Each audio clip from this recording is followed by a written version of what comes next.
টানা ১২০ দিন পানির নিচে থেকে বিশ্ব রেকর্ড গড়লেন এক জার্মান নাগরিক। রুদিগার কোচ নামের এই ব্যক্তি পেশায় একজন মহাকাশ বিষয়ক প্রকৌশলী। পানামা উপকূলে পানির নিচে ডুবে থাকা এক ক্যাপসুলের মধ্যে কোনো প্রকার চাপ ছাড়াই ১২০ দিন অতিবাহিত করেন এই জার্মান।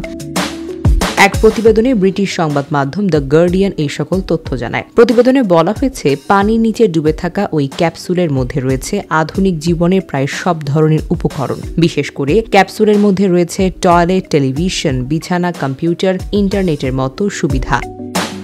পানামার উত্তরাঞ্চলে উপকূল থেকে বোটে করে যেতে ১৫ মিনিটের মতো সময় লাগে। এমন দূরত্বে অবস্থান করেছেন তিনি। অন্য একটি চেম্বারের সঙ্গে সংযুক্ত ছিল তার ক্যাপসুল। সরু সিঁড়ি দিয়ে নিচে প্রবেশ করার সুব্যবস্থাও ছিল সেখানে। সোলার প্যানেলের সাহায্যে বিদ্যুৎ সরবরাহ করা হয় সেখানে। যদিও ব্যাকআপ হিসেবে জেনারেটর রাখা হয়, কিন্তু গোসলের কোনো ব্যবস্থা সেখানে ছিল না। রুদিগার বলেন, আমরা যেটি বোঝানোর চেষ্টা করছি তা হলো মানুষের সংখ্যা যত দ্রুত বেড়ে যাওয়ার, তাদের অবস্থানের জন্য সমুদ্র একটি টেকসই জায়গা। এদিকে গিনেস ওয়ার্ল্ড রেকর্ডের বিচারক সুসানা রেইস এর উপস্থিতিতে পানির নিচে তার ৩০ বর্গমিটারে ঘর থেকে আবির্ভূত হন তিনি। ফলে দীর্ঘদিন পানির নিচে থাকার রেকর্ড গড়লেন তিনি। এর আগে এ রেকর্ড ধরে রেখেছিলেন যুক্তরাষ্ট্রের নাগরিক জোসেফ দিতুরি। ফ্লোরিডার অগভীর হ্রদে ১০০ দিন পানির নিচে থাকার রেকর্ড ছিল তার।